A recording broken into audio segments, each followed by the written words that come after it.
Oh, I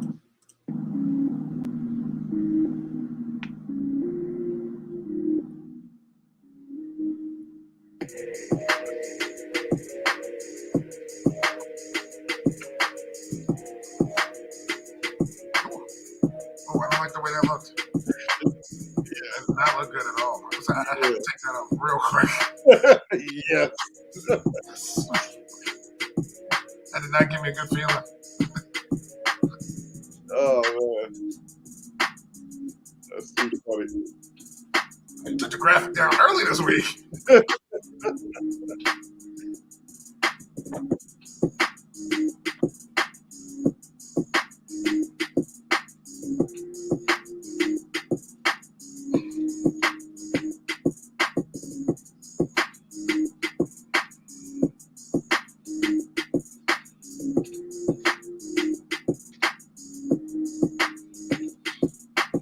All right, things we aren't going to talk about this week. Tiger, LeBron, and Tiger. Let's go.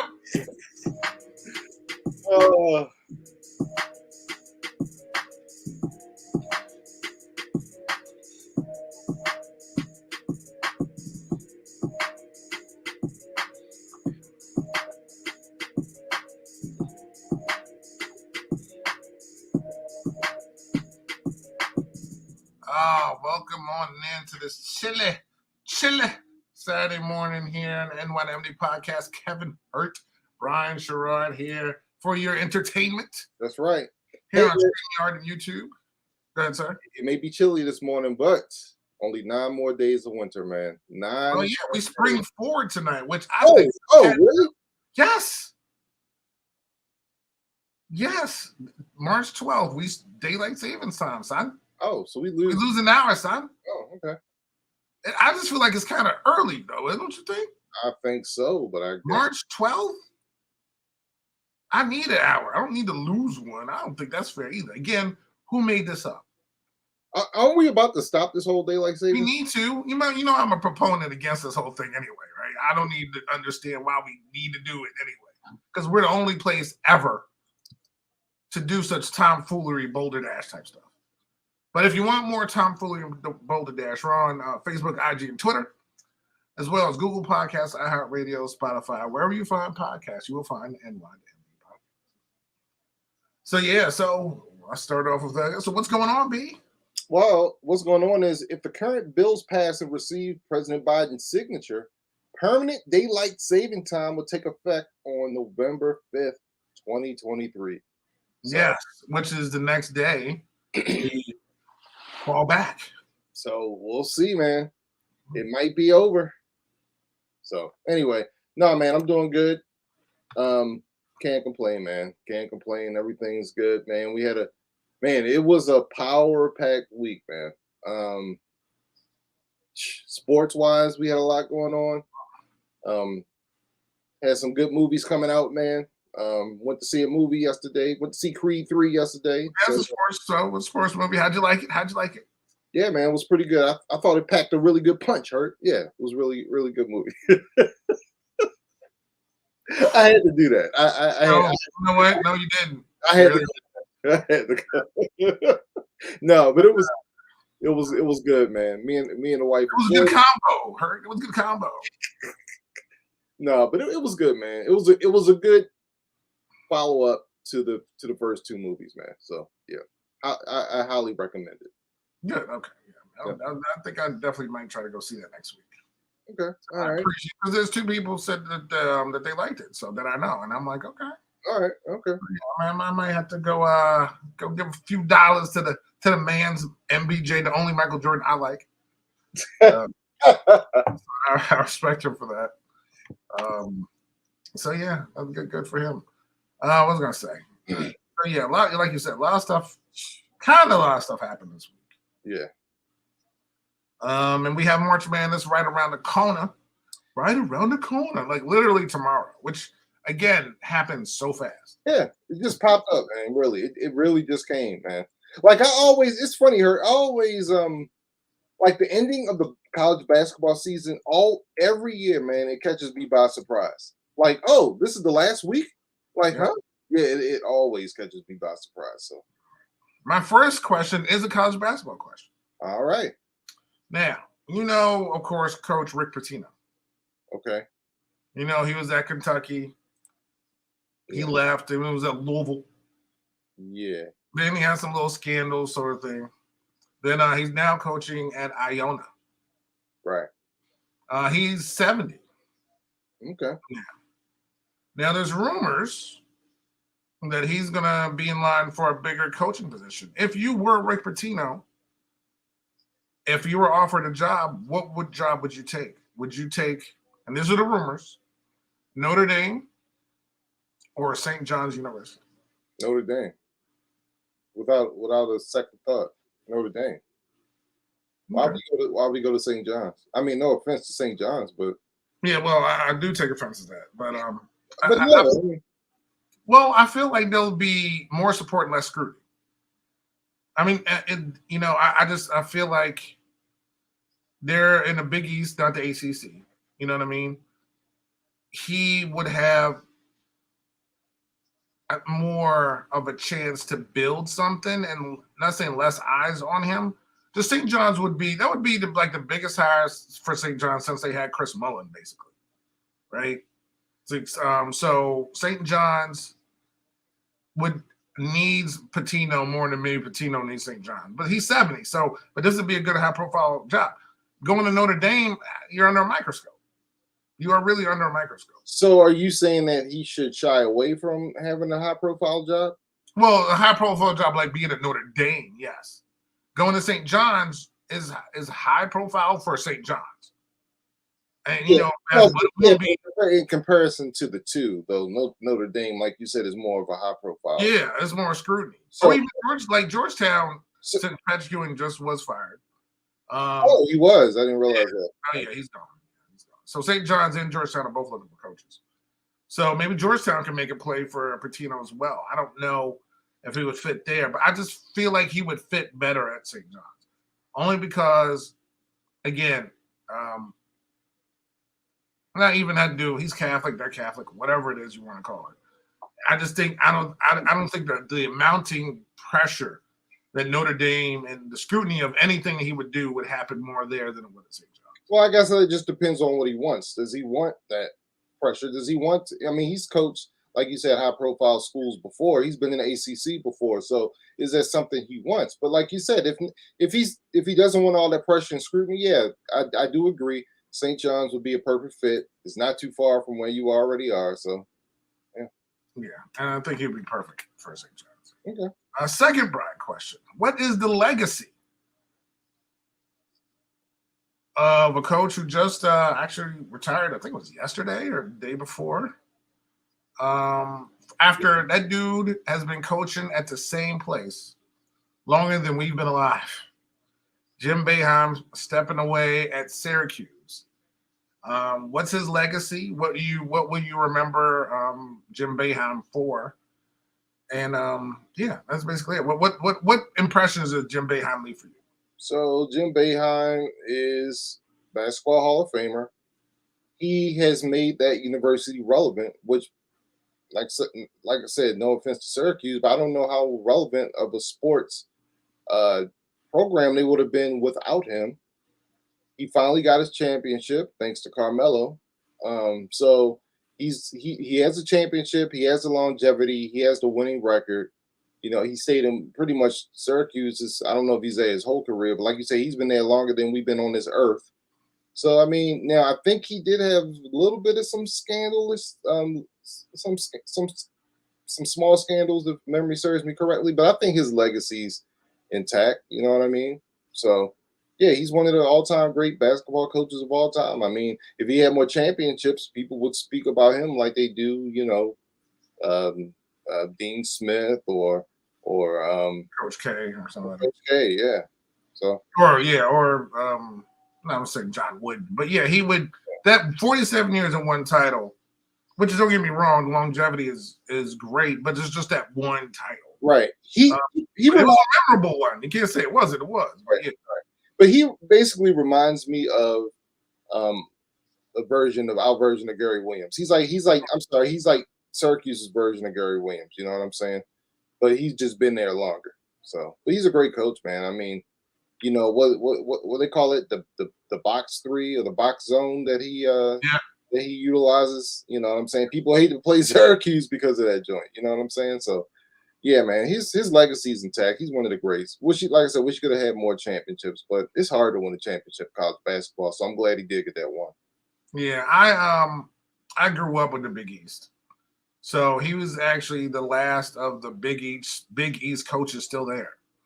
So between Jim Calhoun, him, Riley Massimino, Lou Carnesecca, John Thompson, young Rick Pitino, who was at Providence at the time. Oh yeah, that's right. All these big name coaches, and he was the last one there. And I know they moved from the Big East to the ACC recently, and I feel like that move kind of diluted Syracuse in a way. Yeah. Because you really don't even think of them as a part, because they were such a huge part of the Big East. And I think it kind of diluted it. But I always remember a couple of things. One, he had great players come from there. Besides, like you said, he had Ronnie Cycles, Billy Owens, Derek Coleman's, Sherm Douglas, Donovan McNabb. So, well, I think but was he on the basketball team? He was, but he wasn't like that. But at least he was a good two-sport athlete. I'll give him that till he got older and got traded. But again, don't never take a Philadelphia quarterback in Washington. That's what I always say. But that's just me.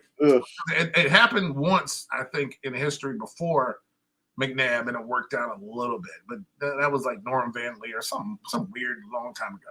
Anywho. Yeah, but we're 0 for 2 now, so we got it. Yeah, you ain't kidding. And and the other thing I remember him for is that when he got elected to the Basketball Hall of Fame, he was there with his wife and his ex-wife. And he's like, I'm here. I just want to, say thank you to, my wife, who's, I don't know how long they've been married. My ex-wife, who's my best friend, that has been there. And I was just like, the fact that you can have your ex-wife and your wife there, and your ex-wife is your best friend, everybody's good, you're a damn good coach. Like I respect the heck out of you, yo. I really do. Because just in society and life, that's a hard thing to do. So much respect to that dude right there. So, had a great career. I think Agent Autry has taken over as head coach.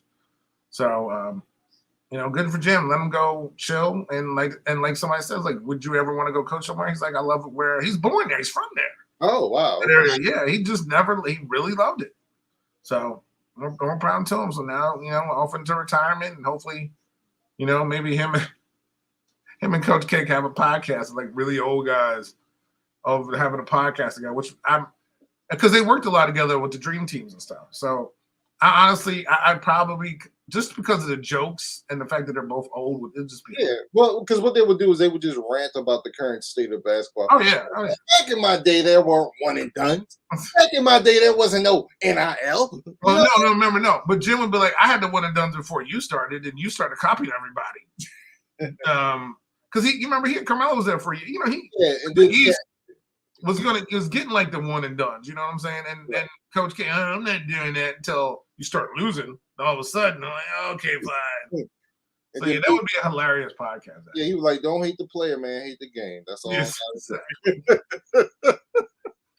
So shout out to Coach Boeheim, last of the Big East, Big Monday coaches, and shout out to him.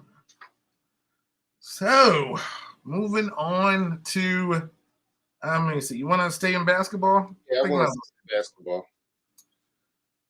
The big story of the week was on something that you're rarely on, which is called social media. And maybe you're not on social media because you won't make these type of mistakes on social media, which is good because I don't know. I worry about you sometimes. So some things that you think you might want to, let's not do that. So 5 a.m., which is never a good time to be on IG. We all learned that the hard way, probably. Yeah, sitting at a club after a basketball game, a hard-earned loss that you had, and they're playing, I think, your rap song. I think you have a rap song. I think it's your rap song at the club at 5 a.m., and you decide to brandish a weapon on IG Live. what were your thoughts when you first heard about this whole John Morant? Um, I was going to say controversy. This occurrence. This Okay, thing. okay. So I'm totally in the dark here because that's what happened. He brandished a weapon on Instagram Live. He was doing his whatever rap song, and he had it. You see how it's blurry, but like just chilling. He had his shirt off, like he's doing the video, and he just pulled out a gun and was on IG. So then they're like, everybody's like, okay, we need to talk to this guy. We're going a little bit too far. So yeah, so he stepped away from the team. They haven't suspended him. The NBA has been looking into it. They haven't suspended him or anything yet. He needs to be suspended. Well, yeah, that's a given. But like, what were your I didn't know you didn't know that. But what were your thoughts, even to the events or things that you heard? Because you heard about the things that occurred beforehand, correct? Okay, yeah. What happened beforehand? So all these little incidents start coming out. So there's one instance where they were playing the Indiana Pacers, and John Morant was in an SUV, and one of the assistant coaches thought they saw a red beam, which is like a scope, coming from the SUV and pointed to someone on the bus.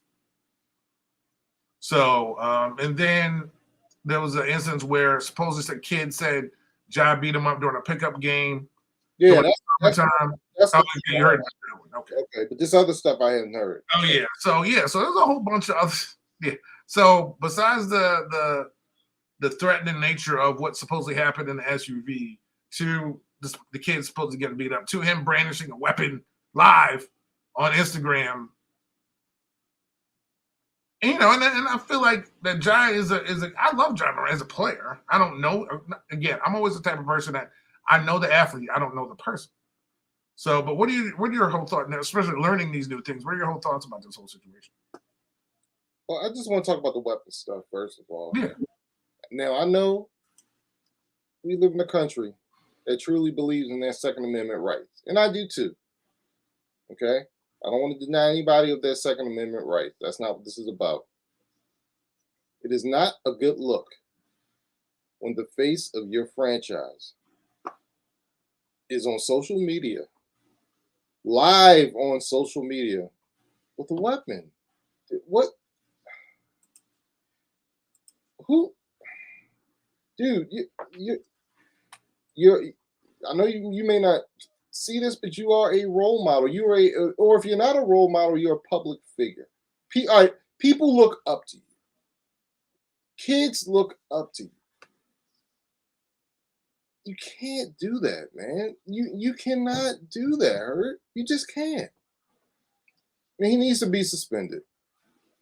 Now, is he showing a pattern of behavior that needs to be dealt with? I think so. Absolutely, I think so. Maybe he should take. I don't. He needs to be suspended. He does need to take time away. He needs to understand who he is, the impact he has, and the effect that his actions have on other people. Because they do. I mean, it may not be fair, but you do. This is the life you chose, man. You know what I'm saying? So people look up to you. People are affected by what you do and what you say. So you gotta, you gotta watch what you do. It's disappointing, man. Because like I said, I really like Ja Morant, but nah, you got to do better, man. That's all. What are your thoughts on all this? I was highly disappointed and like. I almost felt like it was weird because the way the Grizzlies season has been, I've been getting very,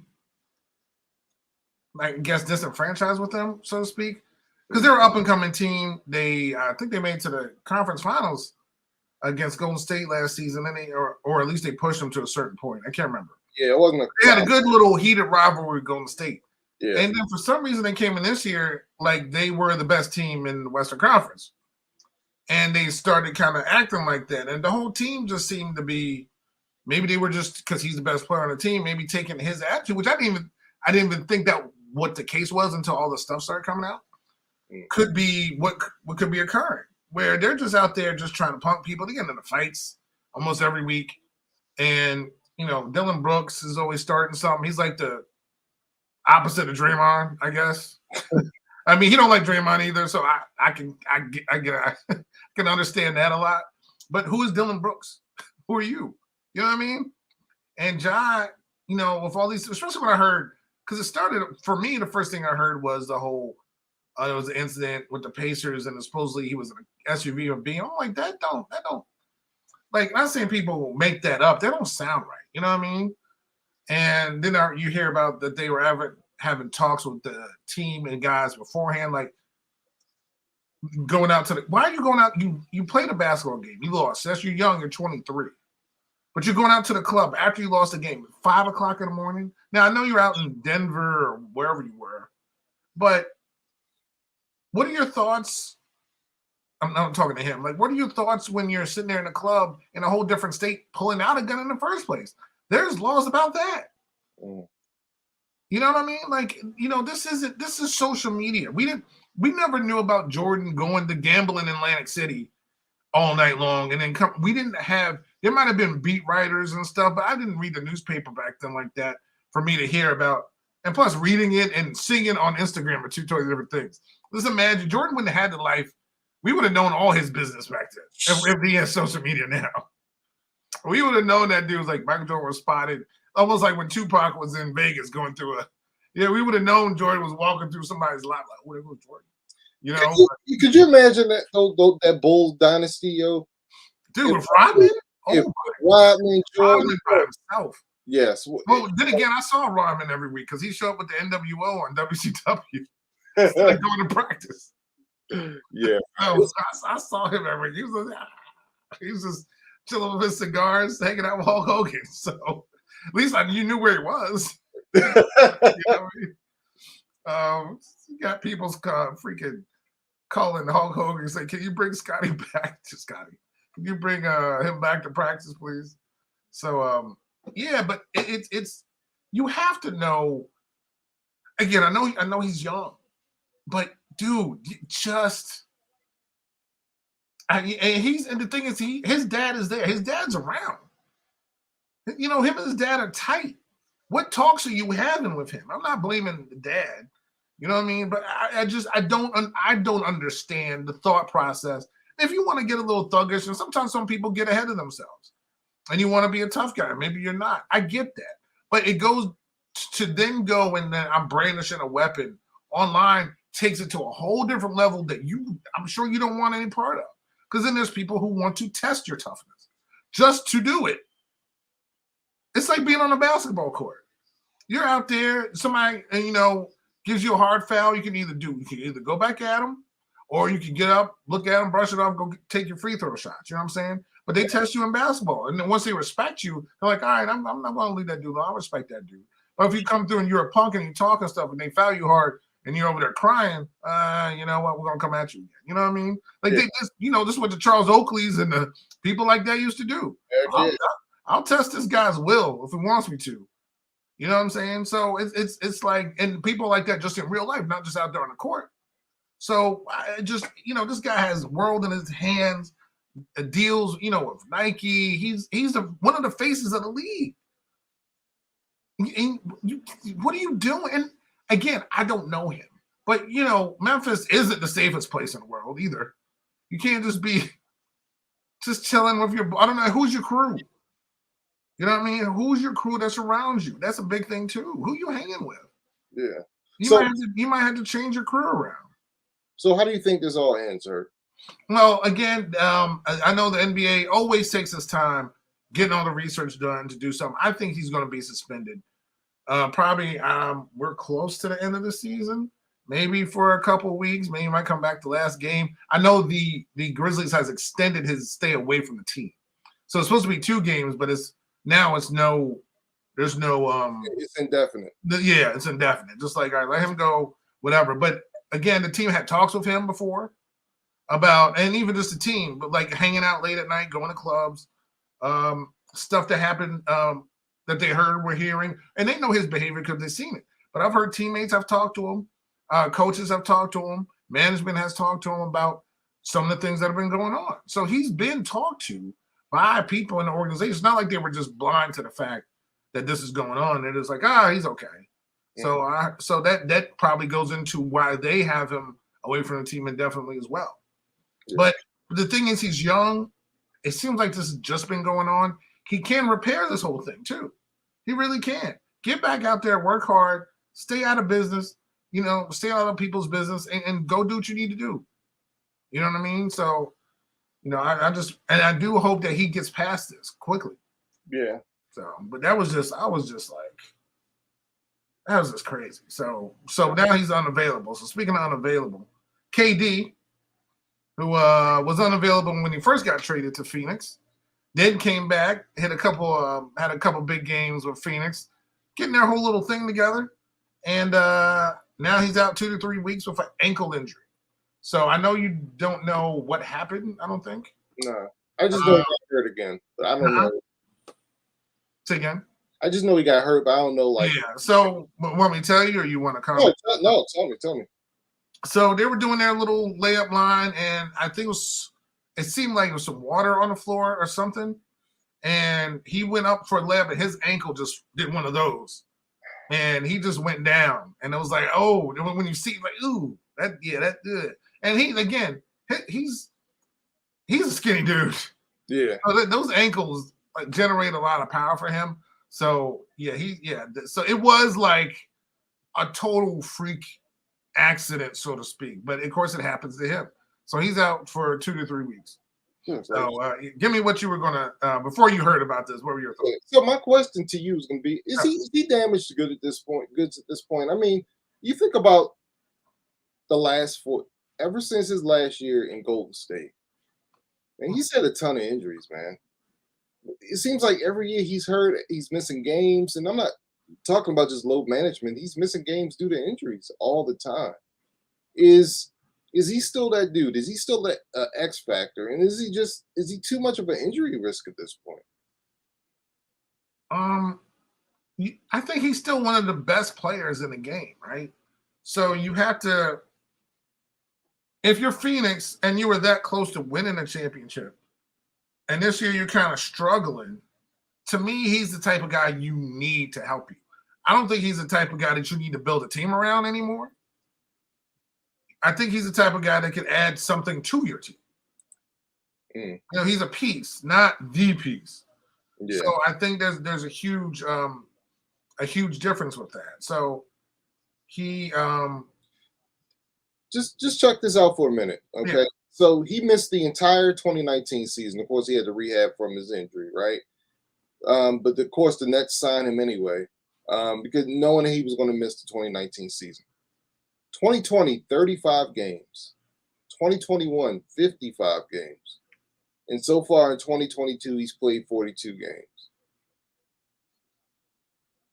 This is coming from a guy that played 80, 74, 82, 78, 66, 81, 81, 27 in 2014, 72 in 2015, 62 with the Warriors in 2016, 68 2017 with the Warriors, 78 2018 with the Warriors. And ever since that injury, man, he's played under 60 games a season just about every year. Yeah, but he's not the guy. He's a great guy to have on the team. He's a contributing factor. Yeah. But he's not the factor. Yeah. I mean, when he plays, he does well. I mean, this year alone. He's a difference. He makes a difference on a team that has good players. Yeah, he's averaging about 28 points a game, 7 rebounds a game. He's hitting about 40-some% of his threes. So, yeah, I'm not trying to give him a hard time. It just seems like. But it's just one. No, but you're right. It's one after the other after the other. Yeah. And go ahead. I'm sorry. No, I was just going to say he's 34 years old. So in basketball terms, he's getting up there in age. And he's been in the league since he was 19, because he only spent 1 year at Texas. Right. He's been in the league for a minute. Since 2017. Yep. I mean, since 2007. Yeah, so that's a lot of, miles. Yeah. On him, So, and again, his frame to me has a big say in it as well. Yeah. So, yeah. So, and some people just wear different. People wear different. So, he's the difference, but he's not someone that you can build a team around him. Yeah. Well, KD, I'm hoping you get well soon, man, because I do want to see what that team looks like when it's filled. Yeah, and if you have the money, try to come in this ownership group who's trying to buy Washington. Whatever it is, I get all the Jay-Z, Bezos, whoever. I just put in a couple bucks. you're a fan. Help the team come back, AD. I will support you with the burgundy and gold, believe it. So let's go to the standings real quick. The Wizards suffered a bad loss last night to the Hawks because you know how much I can't stand Trae Young. And the Wizards are in 10th place currently, 31-36, 17 and a half games out of first, but that doesn't matter because they're never going to reach first. But they're a half game ahead of the Bulls and a game ahead of the Pacers. Can the Wizards hold on? Hold on. Look, I don't have a lot of confidence that they will. I mean, I'm going to say they will, but like I said, that I don't have a lot of confidence in this team. But hopefully they can hold on, and we'll see. So the Wizards half game lead right now. The Knicks are in 5th place, 10 games over 500, 8-2 in their last 10, and holding the 5th spot. So I'm proud of them. And the Lakers are in the 9th spot. They're actually in the play-in currently in the 9th spot, 33-34. 7-3 in their last 10, and a lot of those have been without LeBron, who's been hurt. So AD missed a game, but he's been back. D'Angelo Russell last night had 28 points. He had a good game. Probably the best Russell that they've ever had on that team, right? So good for D'Angelo. And they right now, they have 1 game lead over Utah, who's out of the playoffs currently in a game and a half ahead of Oklahoma City. So as long as they're a half a game behind the Timberwolves and 1 game behind Golden State, who's also still struggling, by the way. They're 34-33. And the Kyrie and Luka experiment is 3-7 right now in their last 10 so far in Dallas. So we'll see how that goes. But I know the playoffs are going to be interesting, man. Yeah. Well, there's only 15 games left in the season. Yeah. And it looks like, right now it looks like the Nuggets and the Bucks right now. The Bucks have a 2.5 game lead. The Nuggets have a 6 game lead. Are going to be the number 1 seeds. So wow. But again, will the Nuggets have enough to get to the finals? Supposedly they had a supposed MVP frontrunner. Are they good enough to make it to the finals? So we'll see. There's a lot of good questions coming up for basketball. A lot of good questions. Go ahead. I'm sorry. Do you still like the 10-team playoff system? Yeah, I do too. I think it makes it more interesting. Yeah, no, it definitely does, and I don't mind the little play-in and because look, we're sitting here talking about it, but it makes me kind of like, at least in my head, I'm like, well, the Wizards can at least make a play. You know what I mean? Like I can see an extra game or something. Yeah, I think it does 2 things. I think it makes the regular season a little bit more compelling, and it prevents tanking on a large scale. Yeah. So. No, it definitely makes it more compelling. Yeah. So. Yeah. But too bad the Hornets aren't going to make it. But to me, I guess it's ownership. That's ownership. Hey. So. All right. All right, let's go. Let's move on to football. Speaking of ownership, a lot of things happening in the NFL, including hopefully soon the new owners or whoever wants to put in a bid for the Washington football franchise. But there's some trades made. The draft is next month. Talks of quarterbacks and collusion. But I first want to talk about this trade. So the Bears traded the number 1 pick to the Panthers in this year's draft. I think the Panthers were 9. So the Panthers moved up from 9-1, gave them a boatload of stuff, and DJ Moore are going to Chicago. So what do you think of this trade, and who do you think the Panthers have on their radar to draft numero 1?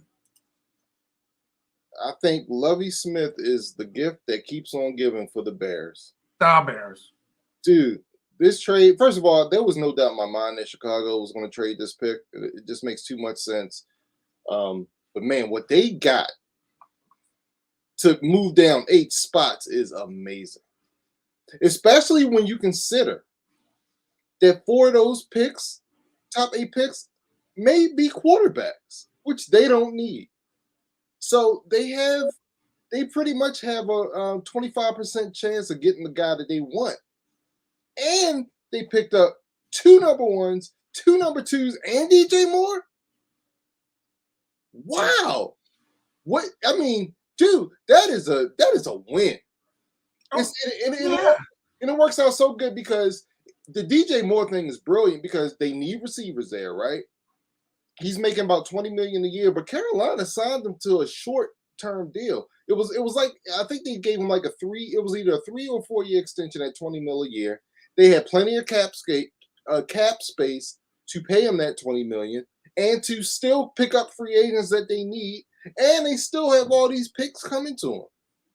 It's just, dude, look, Chicago, the Bears got to be happy. And I know they're happy because while I was in the movie, I was getting texts from from a Bears fan that I know who was elated.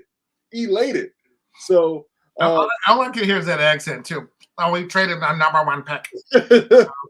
So I know Bears Nation or whatever they call themselves. I know they got to be happy. I know if that was me, I would be so happy right now. Now, Carolina, that's a steep price to pay, but they must really, really, really like CJ Stroud because that's who I think they're going after, man. I think they're going after CJ Stroud. What are your thoughts on this whole thing? I mean, it's obviously when you trade, we all know it's going to be a quarterback because that's what they need, right? They have a new head coach with Frank Wright, and they're going to focus on the quarterback. I know they were high. Now, I don't think they're going to pick him here. I know they were high on Kentucky's Will Levis earlier, but he had a lot of injuries last season. His team was injured, so he didn't have the season he had 2 years ago. CJ Stroud is, comparable size, the type of guy that you would like, supposedly, and we'll have our own QB rankings before the draft, which I can't wait for.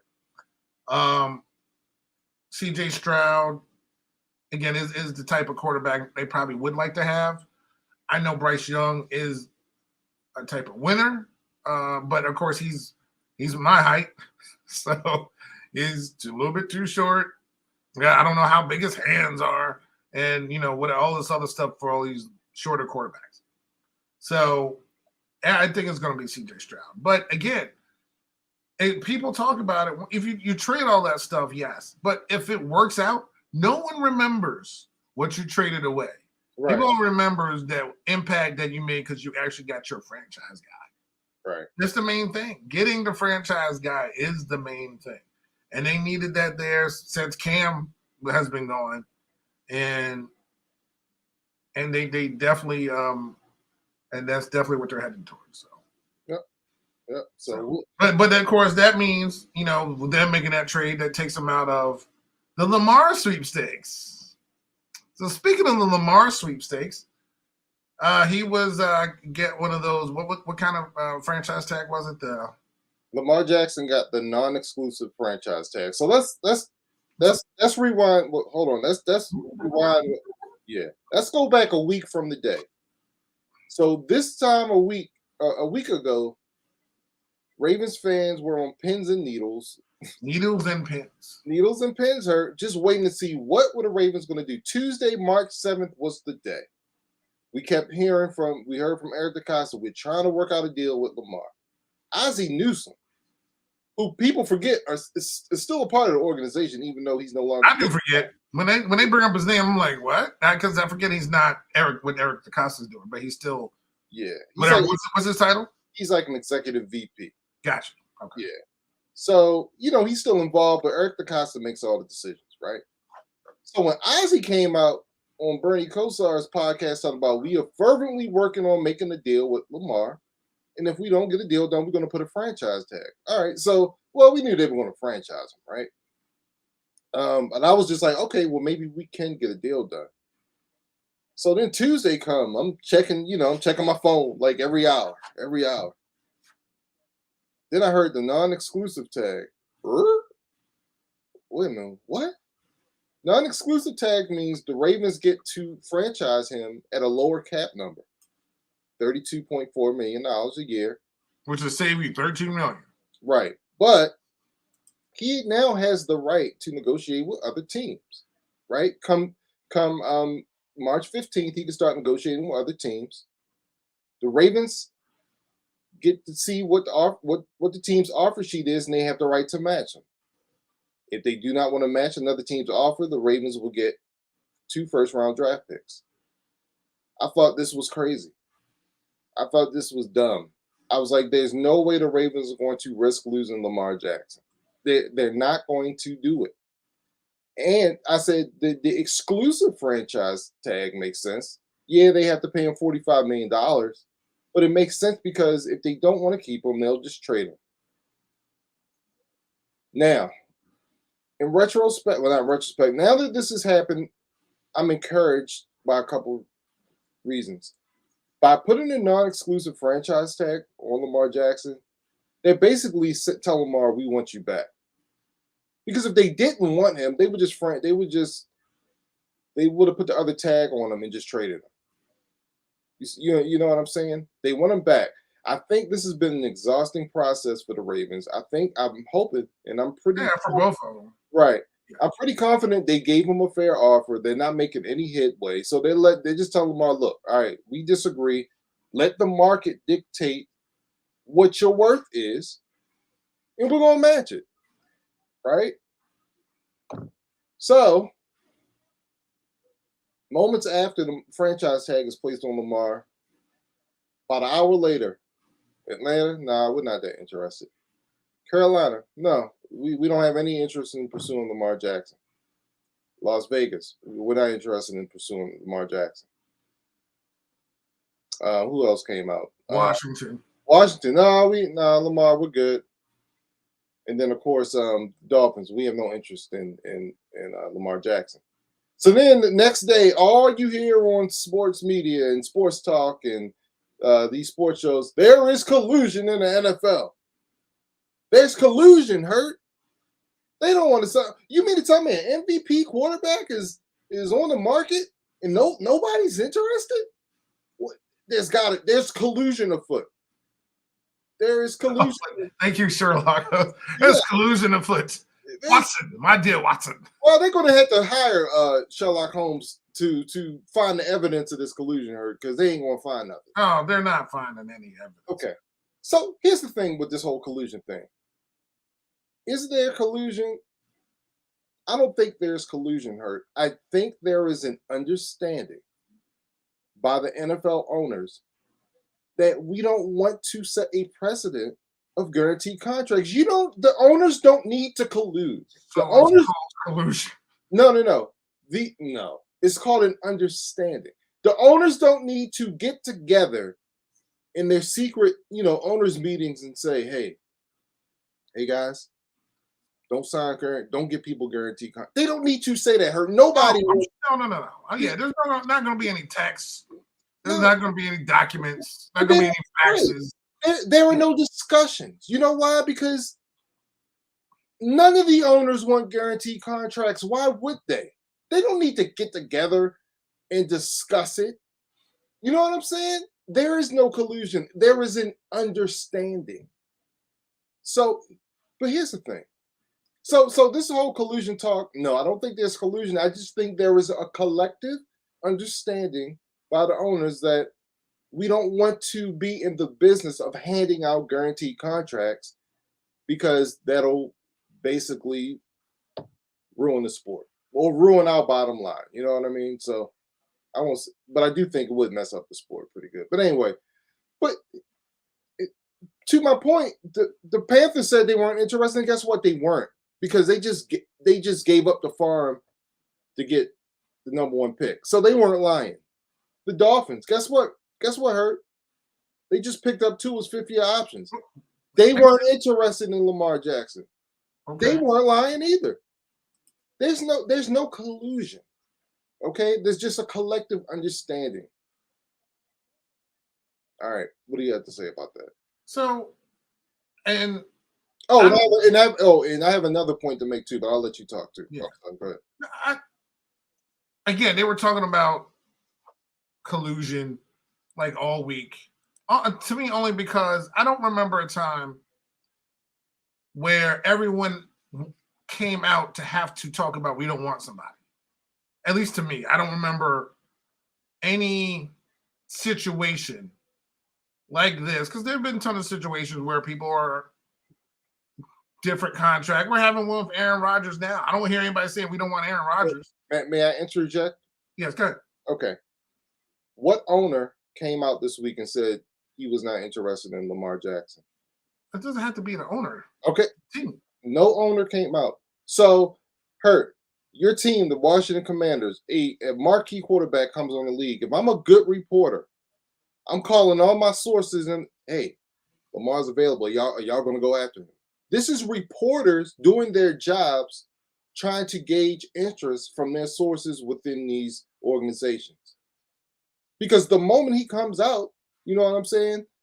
Of course, if I'm a quarterback needy team, if I'm a reporter doing my job, I'm going to find out right away. So that's all this was. Reporters, they got the information. They called their sources within the organization to see, hey, y'all guys want to go after this guy?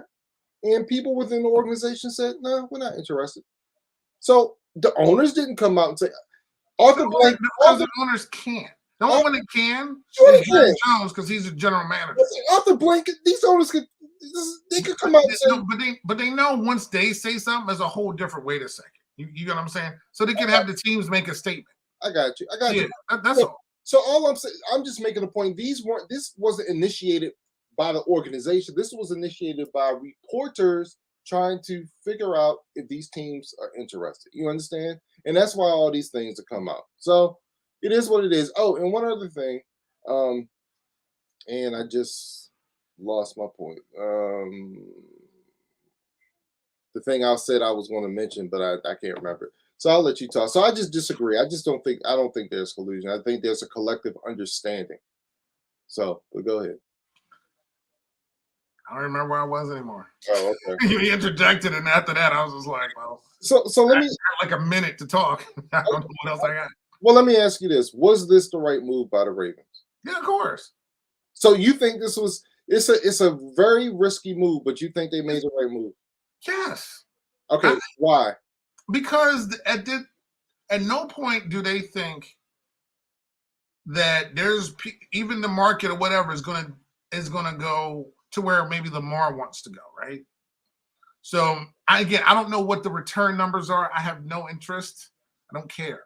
But obviously he wanted more than what the team was saying that, hey, this is a really good deal. This is what we got. They're like, and he might be like, no, that's not going to work. So like, okay, you know what?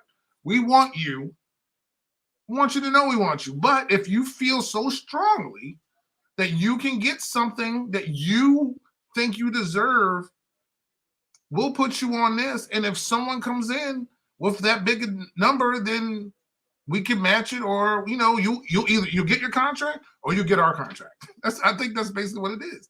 Either way, he'll get paid. It's just, will he get paid what he thinks, or will he get paid what they think? Or is there going to be at least something in the middle? And I think that's the best way to go about it. Because once you franchise them, then you're stuck, kind of. Yeah. And then either you're keeping them for $45 million, or or like you said, you're eventually trading them away. But then all these other teams know that you're stuck.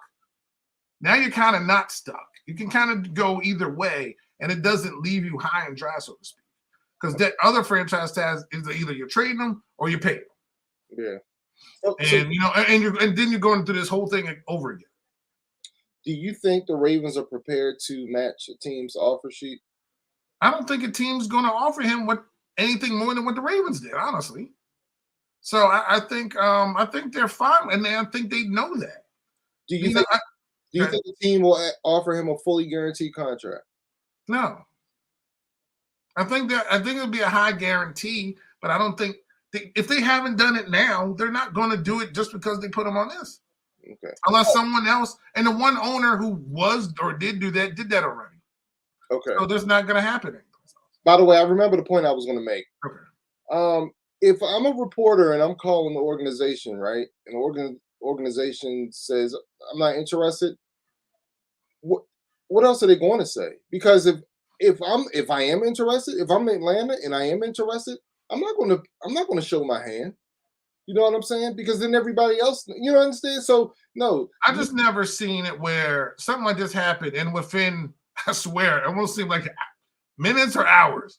Like 6 teams, like, nah, we're good, now we're good, now we're good, now we're good, now we're good. Like it can happen so quick. And my team too. And I'm like, Not saying we're make a trade, but again, we ain't got nobody. Right. But I understand, but it was like it just happened so quick. It wasn't like they non-tendered him and then days later it came leaking out that other teams have plans. Like 6 to 7 teams came out, boom, we're good. No, we don't want to have that. That's how quick it was. I'm like, I don't remember that ever happening with anybody. That's the whole thing with me. I don't remember that happening with, oh, we don't want this guy that quickly within like an hour after someone being tagged or whatever the case is. You know what I mean? Yeah. So that's why I was just like, that's odd. Why did that happen so quickly with just him? Okay. That's why I was just confused. I'm not saying it's just collusion, but it was just so weird that all these things can happen so quickly. It was either like, oh, they franchise tagged him. Okay, cool. I'm not interested. I was like, damn, wait, this is all the same day. Like, literally, it was all the same day. So I was like, wow, that's kind of quick. What's going on? And some teams, again, I know our teams don't get along and they don't like each other again, but we ain't get. Look, I like Sam. He's young. He'll be in his second year. But we're not interested in an MVP quarterback. If anything, Washington should keep their mouth shut. Like, I understand everybody else, and again, I know you have would you rather have Sam Howell or Lamar? Right. Like, come on, you get what I'm saying? Yeah. Like that stuff like that is what I'm like. No, seriously. Now Atlanta we also had the 19th draft pick. We ain't drafting in the top 10, so we ain't getting no quarterback. And say Atlanta has the number 8 pick. So yeah, so them I understand because they're like, well, one of these quarterbacks will probably fall to us. If not, maybe we could trade up with somebody that has a quarterback, whatever. So that's probably what they're shooting for. Because if CJ Stroud goes, there's all these other guys that they may want to try, right? So I get that. I don't have a problem with that. We're 19. Yes, we just got this guy, but we have no one else on the roster. But it's like, hey, if we want to win now, you think Terry McLaurin and I forgot his name already, Lamar wouldn't have a good rapport going on? I think it'd be okay. Eric Bieniemy. Yeah, and Eric Bieniemy as the offensive coordinator, I think Lamar might be okay with that. Yeah. But no, this team, no, we're good. See, that's what I'm saying. Like, again, but what if Aaron Rodgers wanted to come to Washington? Are you good then? Oh, you don't want him? Because I didn't see anybody saying, no, we're good. We don't need Aaron. The only team saying that is Green Bay. Everybody else is like, well, we'll take Aaron. Hell, Sauce went and burned his cheese head to try to get Aaron to come to the Jets. So my next question, you moving from one quarterback to the other. Well, hold on. I want to say this topic real quick because I want to give you my thoughts. That was a wonderful transition I had too. I just killed. Oh, I'm sorry, but I just I'm fearful of 3 teams, and I'm scooping up Lamar. I think there's only really 3 possibilities. Wait, okay. I have no clue, so can I try to guess? Yes. And this is not knowing the draft status of anybody. Okay. Houston? No. Okay, no, because they have a low draft pick. They have the number 2 pick. Okay, so they're are they playoff contending teams? No. Or teams that are close? AFC, NFC. These are all NFC. Well, two NFCs, 1 AFC team. Wow. Okay. They all need quarterbacks. They just got one. Tampa. No. What the heck? Their cap situation is not that good. Oh, see, I don't. Okay, you did all that research. I have everybody's cap number. All right. Carolina's got theirs. New Orleans just signed somebody. Who am I missing out? Atlanta has a draft pick. Okay. Atlanta is one. That's the team I fear the most. Atlanta. Yeah, but they have number 9, right? So they're probably going to draft somebody. Right. Well, they say they're not interested. So are they lying? Yeah, they could be lying. They have the number 8 pick. They have $62 million in cap space. Right. So they could be lying. Okay. Right. I wasn't thinking about who could be lying or not. So, I kind of think they're not. Hopefully, this is on the up and up, right? Right. But I kind of think they're not interested only because they have that number 8 pick. Like you said, they could probably get a quarterback. But I feel like Lamar would be such a perfect fit for that city and that team if they could pull it off. So Which is why I was confused as to them saying, we don't want him. Because then all of a sudden you put in a bid for him and then you look stupid. Right. That's all I'm saying. You know what I mean? Right. But I think the team I'm scared of the most is Las Vegas, man. They But have did they say they didn't want him either? they did, but then they came back and said, well, we may have some interest. So they have $43 million in cap space. Okay. They don't have who they have. Jarrett Stidham is their quarterback right now. They ain't got anybody good. Right. So exactly. I just feel like the Raiders, they scare me, man. And then the other team there's two other there's the Commanders that I'm a little worried about. They have $15 million in cap space. Like I said, Dan Snyder could just give a big FU to the rest of the owners, sign Lamar, give him a fully guaranteed contract on his way out. You know what I mean? And then low key, I'm worried about the Patriots, even though the Patriots came out and said they're not interested. They kind of worry me too because they got $30 million in cap space. They have some quarterback named Mac Jones. Who? Exactly. So I don't know, and I think they would love to stick it to the Ravens. So those are the four teams I'm I with. know. Okay. Well, I know who else would like to stick it to the Ravens. Who's that? And maybe they might have their quarterback, they might not. Tennessee. Tennessee. So they have $17 million in cap space. They still have Ryan Tannehill. I looked at his cap number. Okay. Ryan Tannehill's cap number this year is $36 million. Oh my God. Now they could cut him and save $18 million against the cap. So Which brings it up to 35. right. So Yeah, look at that math. yeah. Did that, and it's early in the morning. Right. And they're trying to trade Derrick Henry, which could also free up some cap money as well. I don't really think Tennessee's that much of a threat though. But I could be wrong. That would just be the biggest stick it to the Ravens. Oh, heck yeah. That would I would thoroughly internally enjoy that whole thing. Yeah. All right, man. But where were you going to transition us? Well, before I was really interrupted the second time, I was gonna say, speaking of changing teams, do we think that Aaron Rodgers is changing greens? Will A-Rod be back with the Packers? And where is he going if he's not? He will not be back with the Packers. One way or the other, he won't be back with the Packers. Is he going to the Jets? I don't know. He's either going to retire.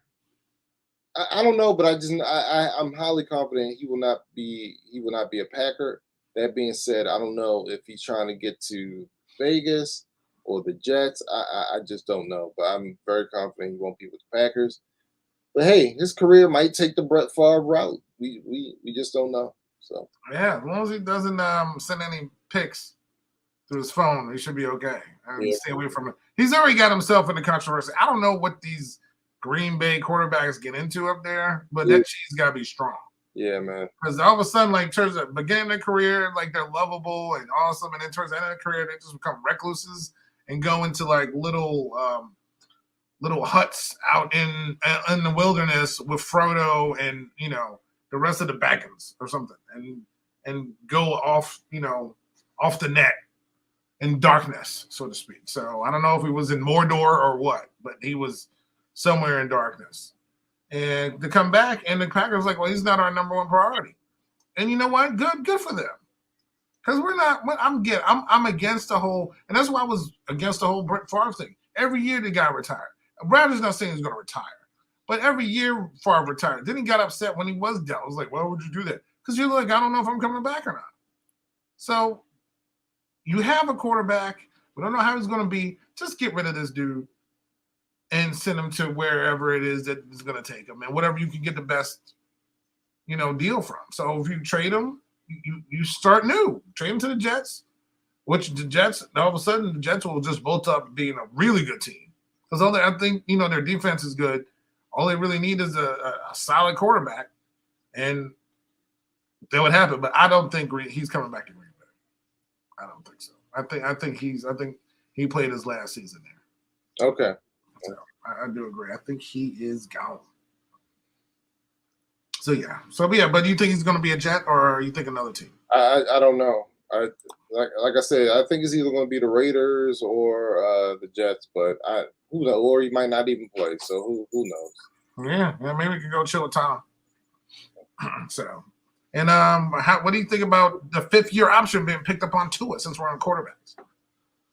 Yeah, I think it's the right move. I mean, Tua showed when he's healthy, man, that offense is explosive. Your priorities got to be getting him healthy, and this year will be the year where if he can stay healthy, he's going to make a lot of money. Um, so yeah, I mean, you got to pick up the option, man. I mean that offense was explosive, man. So yeah, good move. And Derek Carr going to New Orleans. Sounds like a good fit. Sounds like a good fit. He'll be playing in the dome, 9 to 10 times a year. So,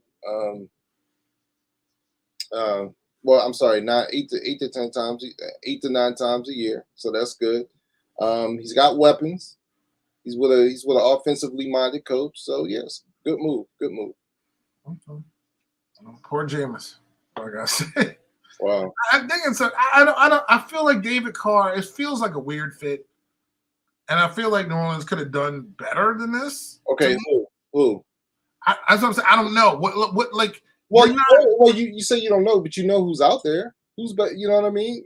Well, again, unless you're making a trade to get Jimmy Garoppolo, like who? I think people are better. I feel like they put the cart before the horse. I don't think Derek Carr is the guy. That's all I'm saying. Like, what is he bringing to your team that's going to make you a playoff team? He's better than Jameis. Oh, hell, Jameis didn't even play last season. You thought Andy Dalton was better than Jameis, to be honest. So I don't think I trust that offensive or that head coach. To be honest with you, Jameis didn't get a sniff. And Andy Dalton got a sniff, the red water pistol. Started all day. Jameis was after Jameis got hurt, he came back, he was healthy. He didn't see the field. Jameis is not good hurt. Jameis is better than Andy freaking Dalton. Jameis is not good, man. He's better than Andy Dalton. Period. And in fact, you didn't even put him out there. I don't believe in that team. I think it's trash. I think it's trash. And yes, Jameis had 30 and 30, and it wasn't an ESPN special. Okay. But the dude can throw. He's had good seasons. It's not like he's trash. He's not trash. Andy Dalton's garbage.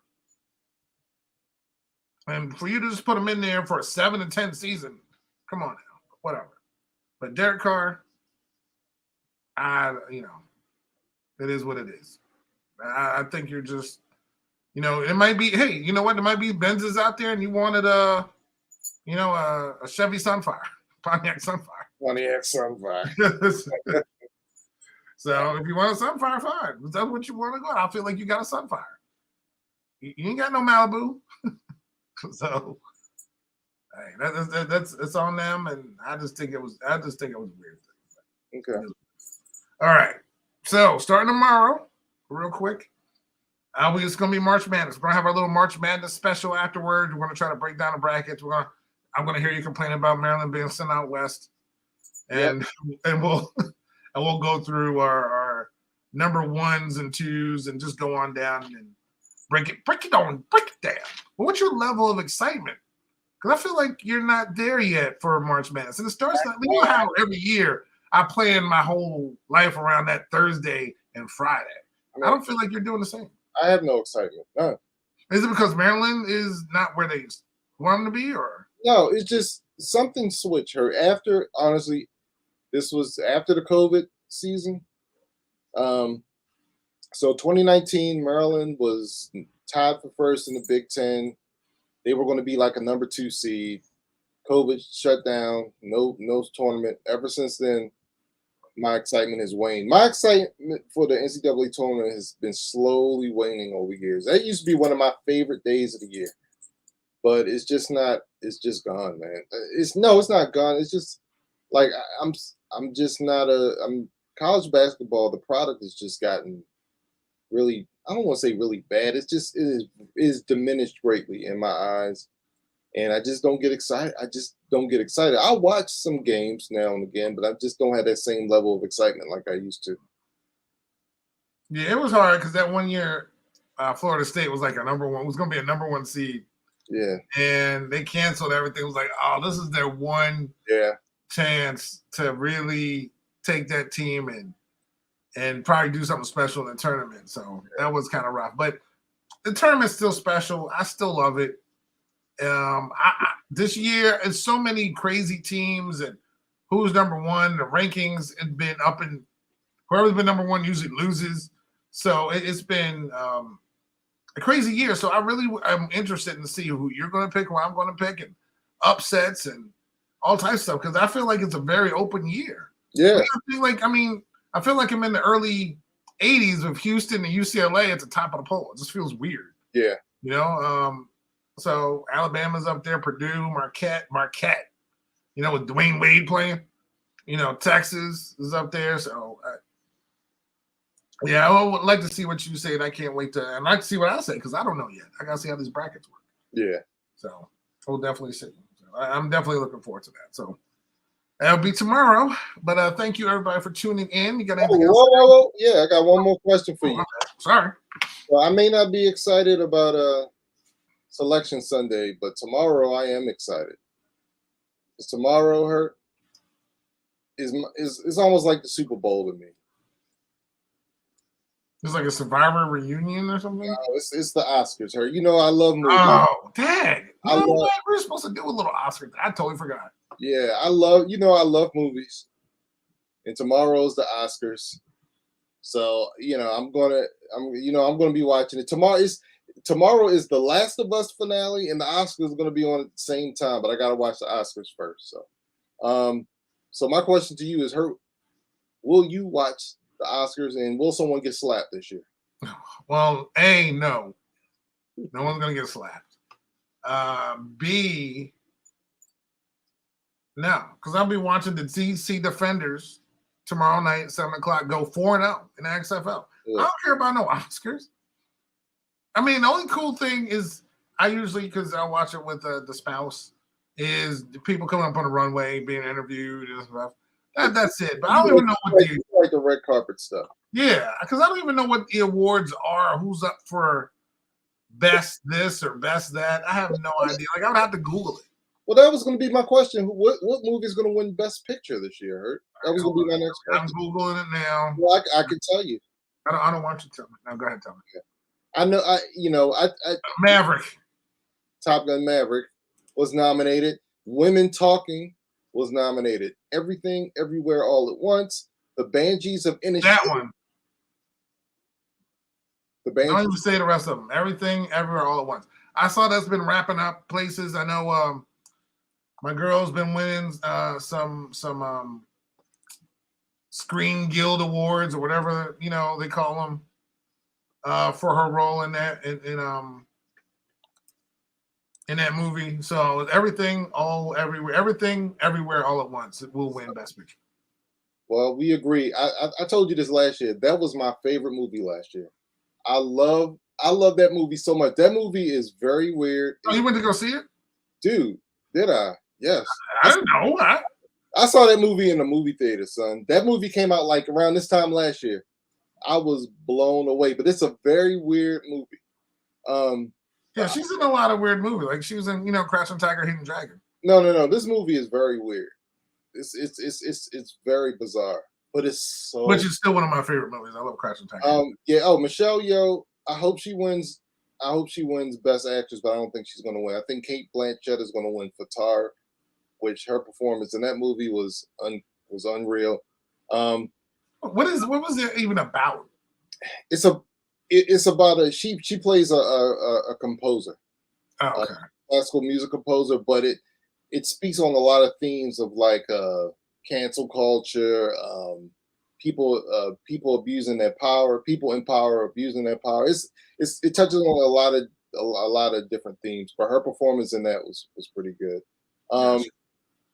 I've seen all these Best Picture nominees except for I haven't seen The Fabelmans yet, which I want to see. I haven't seen All Quiet on the Western Front, which I'm not going to see because it's very hard for me to watch war movies.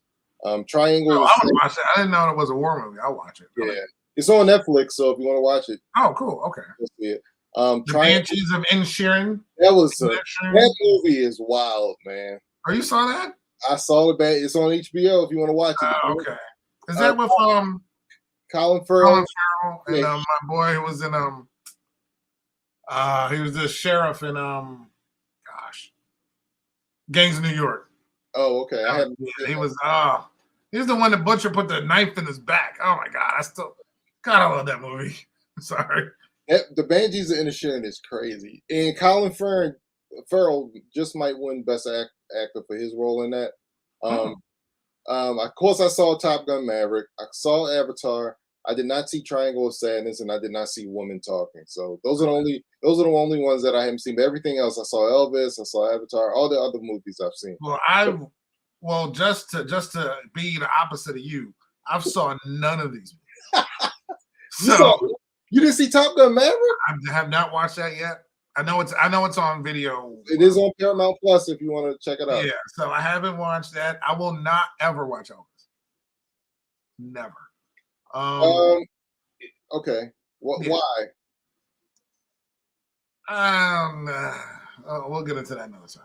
All right. I think I know why, but you might be shocked. Okay. I was shocked, but anyway. About a movie, you mean? Yeah, what? We'll talk. We'll talk. Okay. All right. So yeah, and Tar, Fableman's, Triangle of Sadness, Women Talk. No, I'm good. Everything, everywhere, all at once, though, man. Look, everybody talked about. Is that out somewhere or? It's on Showtime right now. Okay. But Jamie Lee Curtis was right. She wasn't wrong when she said that was the best multiverse movie of the year last year. Because the movie has such a strange premise, but I loved it, man. I loved it. I hope it wins. And it has Short Round in it. I heard. Yeah, that I do. Yeah. He came back. He's been nominated. He's going to win Best Supporting Actor because, that movie was so good. Michelle Yeoh was great in it. I forget Short Round's real name. Ke-Huy Quan. Yeah, he was great. That movie is just. But what about But I think the favorite actor isn't Brendan Fraser for The Whale. Yeah, he's the favorite. I think I have not seen that movie. I don't want to see that movie. So, but yeah, but Colin Farrell, he may win it. They said Colin Farrell. Well, this one I'm on Oscars. New York Times. Mm-hmm. So Colin Farrell is wonderful in Banshees, but voters may underrate him when he's playing a character who looks and talks like Colin Farrell. Oh, okay. I just thought that was a funny line. So it is pretty funny. Like, oh, he's playing himself. So, yeah. Angela Bassett. Angela Bassett. I think she's a lock to win Best Supporting Actress for her role in Wakanda Forever. So we'll see about that. I don't know. Yeah, here they picked Carrie Condon from the Banshees.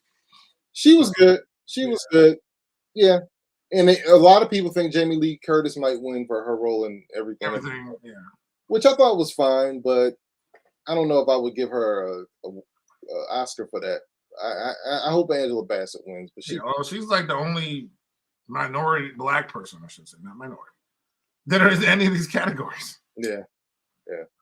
Yeah, I was really disappointed. I'll go back and forth. Yeah. And that's what gets me too. Sometimes they'll do an okay diversity, then next they'll be like again, I'm not dissing any of these movies.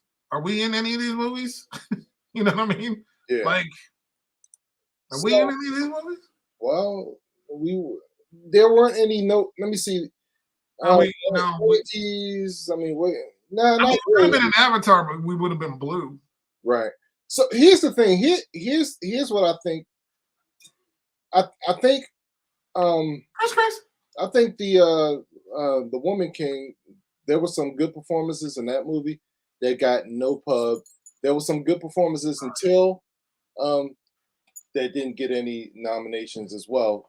So I think that's what kind of hurt. I think there were a couple performances in The Woman King. Viola Davis, I think she should have got nominated for Best Actress.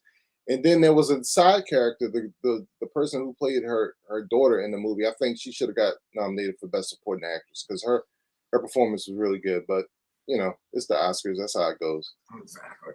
But anyway, I'm really looking forward to it, man. I love it. We'll talk about it. Yeah. We'll do a little March Madness, and I'll do a little bit more research on it. All right. Ooh, excuse me. Good Lord, it came out of nowhere. Thank you, Gracie Harris. But thank you everybody for tuning in. Is that what all we got now? You're good? Yeah, that's all we got, man. All right, this was the Brian podcast part since I talked about 5 seconds. But thank you everybody for tuning in. Of course, StreamYard and YouTube, NYMD Podcast, as well as Facebook, IG, Twitter for NYMD Podcast, and Google Podcasts, iHeartRadio, Spotify. Wherever you find podcasts, you will find Brian talking. And he's sitting there smiling on the NYMD Podcast. Thank you, everybody, and we'll see you soon. Have a great weekend. Peace out, y'all. Yeah. A peace.